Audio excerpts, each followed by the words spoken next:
Tiberíades. E a grande multidão seguia, porque havia os sinais que operava sobre os enfermos. E Jesus subiu ao monte e assentou-se ali com os seus discípulos. E a Páscoa, a festa dos judeus, estava próxima. Então Jesus, levantando os olhos, vendo que uma grande multidão vinha ter com ele, disse a Filipe: onde compraremos pão para estes comerem? Mas dizia isto para o experimentar, porque ele bem sabia o que havia de fazer. Filipe respondeu-lhe: 200 dinheiros de pão não lhes bastarão para que cada um deles tome um pouco.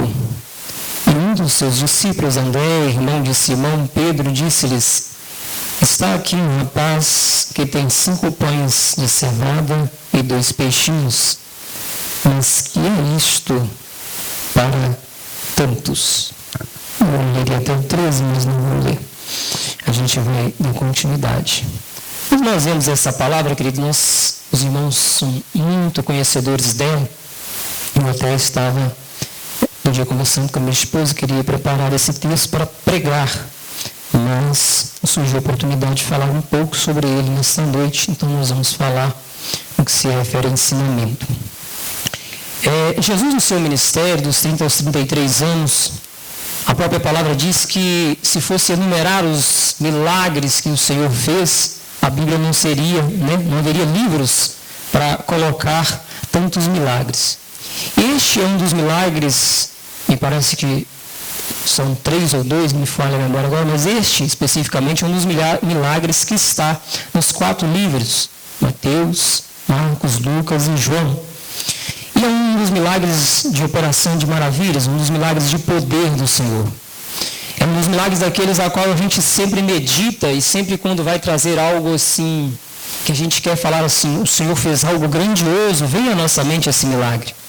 Assim como quando ele andou sobre o mar, assim como ele também ordenou para que Lázaro saísse para fora, e Lázaro então não só ressuscitou, mas como a Bíblia disse, já era de 4 dias, então seu corpo também já começava a se decompor, então o milagre ali não foi só de vida após a morte, mas também houve uma restituição física, E dentro deste contexto nós estamos especificamente no livro de João, que é a multiplicação dos pães. A Bíblia diz que depois partiu Jesus para o outro lado do mar da Galileia, que é o de Tiberíades. A grande multidão, versículo 2, a grande multidão o seguia, porque via os sinais que operava sobre os enfermos. O primeiro tópico a gente vai entender, o primeiro versículo 2, já logo diz, a grande multidão o seguia. Nós temos que entender, amados, que nós, como cristãos, vira e mexe, eu sempre falo isso aqui, porque para mim a palavra ela é prática, e não é outro contexto, é um manual de vida, mas também de prática. Eu sempre gosto, nos cursos de ensinamento, como os irmãos já viram aqui, fazer aquela analogia, porque a analogia é isso, é trazer para o contexto da minha vida cotidiana. Porque isto, aqui dentro da igreja, talvez seja muito fácil, sermos cristãos, porque todos estão dentro do mesmo propósito. Mas lá fora, eu não vou ter o irmão Arley do meu lado, o diácono André, a irmã Helena, não vou ter. Eu vou ter quem? Talvez uma pessoa que não seja cristã, ou talvez um cristão ou outro, mas eu tenho que carregar comigo a palavra. E é a palavra que nós temos que alimentar. E no versículo 2 diz, e a grande multidão o seguia.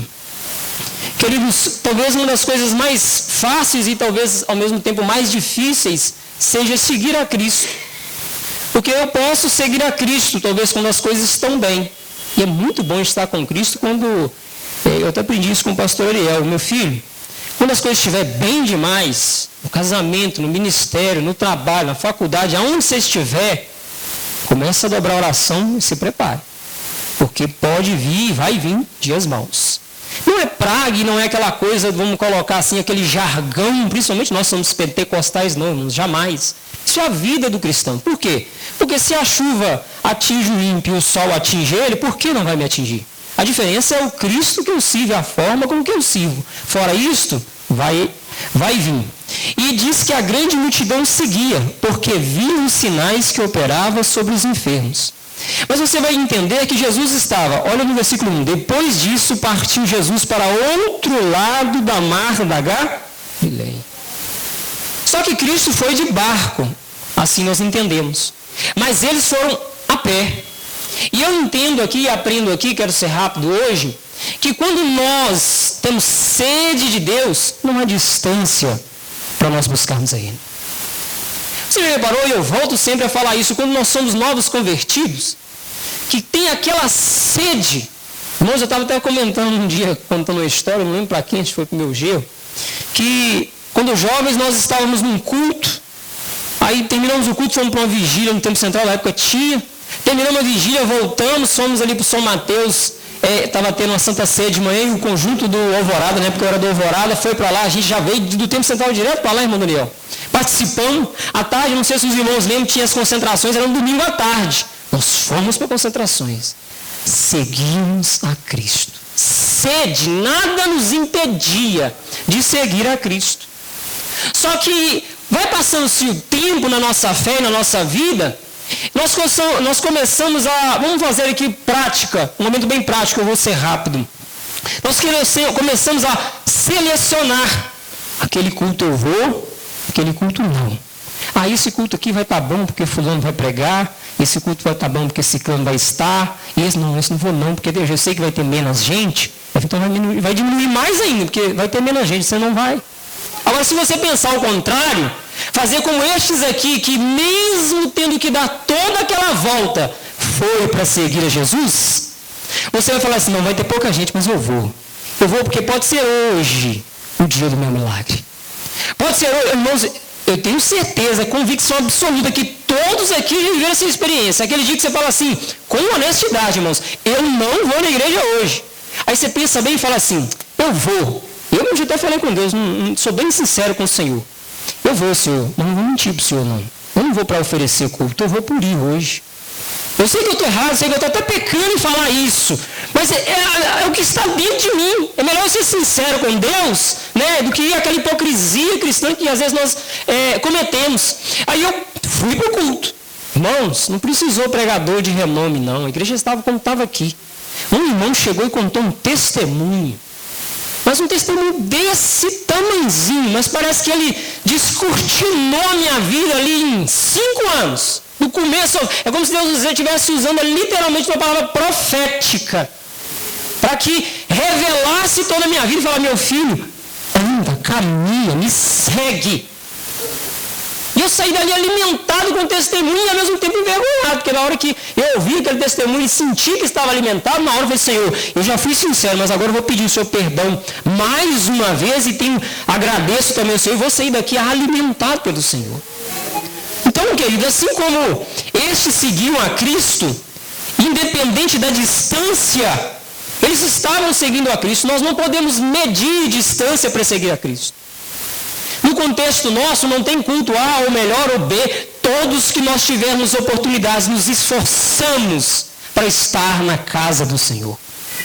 Para seguirmos esse Cristo, para ouvirmos este Cristo, através do testemunho do irmão, do louvor da harpa, da pregação da palavra, do louvor dos jovens, do louvor dos instrumentistas, do louvor das irmãs. Nós temos que ter isso em nossa vida.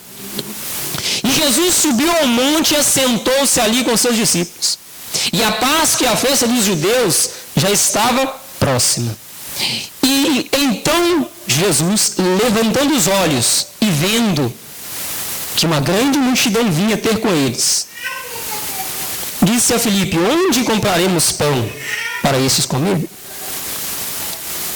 Preste bem atenção. Então Jesus, levantando os olhos.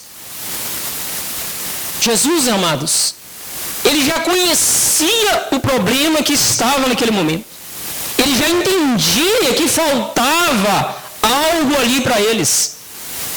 Então o que eu trago para a minha vida pessoal é que muitas das vezes eu estou seguindo a Cristo e vai chegar um determinado momento, como ali chegou, vamos para o contexto da palavra, já era tarde, faltou alimento, não dava nem para eles praticamente voltar. Mas Cristo já conhecia a minha, ele conhece a minha e a sua necessidade.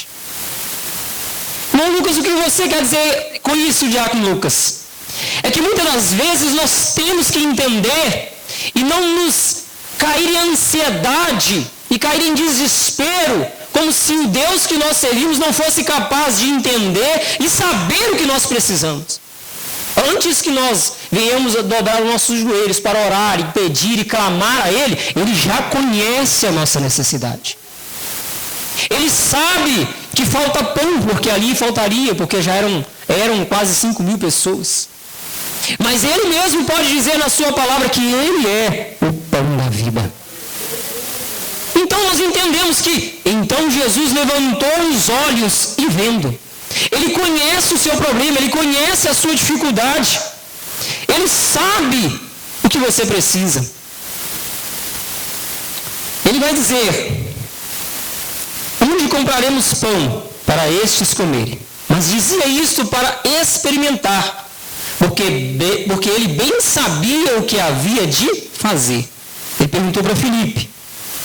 E por que ele perguntou para Filipe? A Bíblia está dizendo, porque Jesus queria experimentar, porque ele bem sabia o que havia de fazer.